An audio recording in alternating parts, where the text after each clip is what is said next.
I feel as if some people don't understand how government works, and I don't know how they got to Congress. So, Mr. Wu, I'm gonna need you to help me out because I don't know that I trust that other people will know the answers to these questions. Number one, how many branches of government do we have? And in this case, they found him guilty not once, not twice, not 3 times, not 4, not 5, not 6. I could keep going on, but 34 counts were given. So the opinions of these people who were not juries is not what we do in this country. In this country, we have a system in which jurors decide who is found guilty, and if you have a problem with that, you go to the appellate court, which the last time I checked, he was raising money so that he could go to the appellate court and appeal his decision, and they will have the final say-so. Thank you so much. Jim Jordan walked into that hearing room thinking he had everything under control. He had his witnesses. He had his talking points. He had his whole performance ready. And then Jasmine Crockett raised her hand. And what happened next was not a debate. It was not an argument. It was a complete and total public destruction of a sitting congressman who somehow made it to the House Judiciary Committee without understanding how the judicial system actually works. She did not yell. She did not scream. She just asked questions. Simple questions. The kind you learn in your very first week of law school. And Jordan had no answers. Watch what happens when you bring political theater into a room with someone who passed 2 bar exams and practiced law on both the state and federal level. A fraud case of the United States Attorney's Office where nobody lost money, there were no victims, and no one was worse off at the end of it. It just makes it laughable, even before you get to steps 2 through probably 20 that make this case really absurd to have been brought to begin with.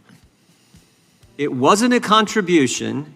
If it was a contribution, it wouldn't have been reported until after the election, and no one suffered any losses, and yet they bring this charge against President Trump. I find that just amazing. If that's not political motivation, I don't know, because what other motivation could there be? Yeah, it's really almost inarguable at this point that the motivation for this case was political. It's really, I've never heard a serious argument that it should have been prosecuted otherwise. I know Mr. Wu might have one, but I just haven't heard that because it seems political from the inception all the way to the end. I just want to level set because I feel as if some people don't understand how government works, and I don't know how they got to Congress. So, Mr. Wu, I'm gonna need you to help me out because I don't know that I trust that other people will know the answers to these questions. Number one, how many branches of government do we have? 3. 3, okay, sounds good. So, can you name them for me? Legislative, judiciary, and executive. Very good. Okay, so currently, I think that I serve in the legislative branch. Would you agree? I agree. Okay, fine. Can you tell me when somebody goes to court, such as a criminal convicted of 34 felony counts, state court in New York, would that be the legislative people or judicial people? Well, it's really the executive that's prosecuting, and then it's within the judiciary to run the trial properly. Okay, very good. So, judiciary. So, typically, if someone has an issue with, say, what happens in court, do they then somehow hop from state court all the way to the federal legislative branch, or is there a different process in which you are supposed to be able to explain any issues you may have? The process would be the judicial appellate process, holding aside the issue of state versus federal. Oh, interesting. Okay. All right. So normally people don't get convicted on a state level and somehow end up litigating the issue on the federal level in the legislative branch. Is that correct? Yes. Okay. All right. So something is different about what's going on today. I just wanted to clarify because I thought I was living in the upside down for a second. Now, I want to move on and talk about how someone is prosecuted.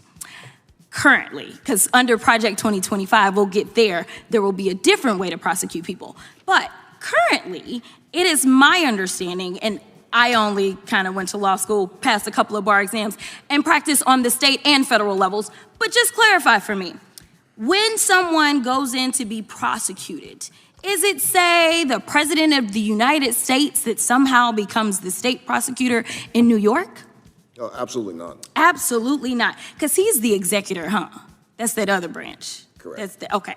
All right, so you have this prosecutor, and in this case, it's Alvin Bragg, who was duly elected, correct? Correct. Not appointed by the president, correct? Right. Duly elected by the citizens in his jurisdiction, right? Right. So he's elected, and usually there's some sort of an investigation that takes place, correct? Prior to his election? No. With a case, I'm sorry. Yes, I've correct. moved on. Yes, yes. All right. So the very first part of a case is that we go through an investigation. After that investigation, then the prosecutor usually has what we would consider to be some sort of prosecutorial discretion as to whether or not they want to go forward, correct? Correct.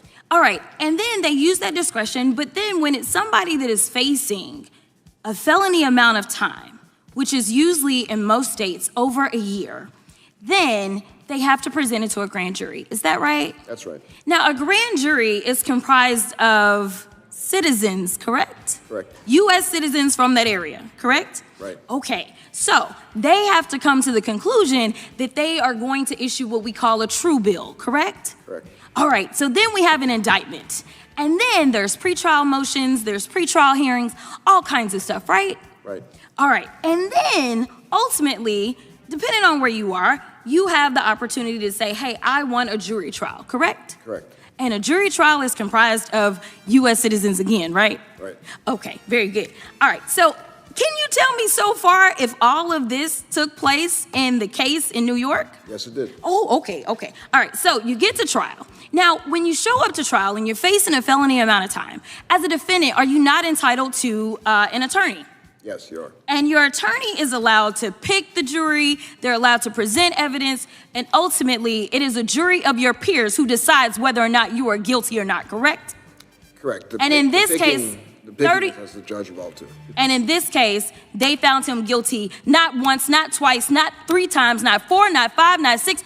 I could keep going on, but 34 counts were given. So the opinions of these people who were not juries is not what we do in this country. In this country, we have a system in which jurors decide who is found guilty, and if you have a problem with that, you go to the appellate court, which the last time I checked, he was raising money so that he could go to the appellate court and appeal his decision, and they will have the final say so. Thank you so much. Yes, they will. The gentlelady yields back, and the gentleman from North Dakota is recognized. She started from the very beginning, not because she was being condescending, but because she had to.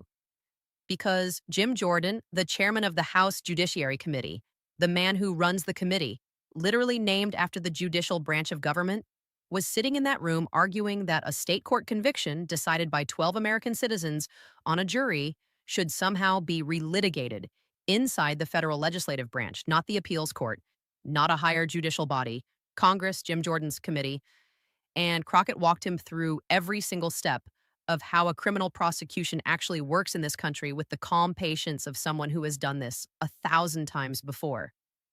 She explained that Alvin Bragg was a duly lead prosecutor not appointed by any president. And at the end of all of that, 12 American citizens found Donald Trump guilty. Not once, not twice, not 10 times, 34 times. And if anyone has a problem with that verdict, the answer is the appeals court, not a congressional hearing room filled with people who decided the outcome before a single witness took the stand.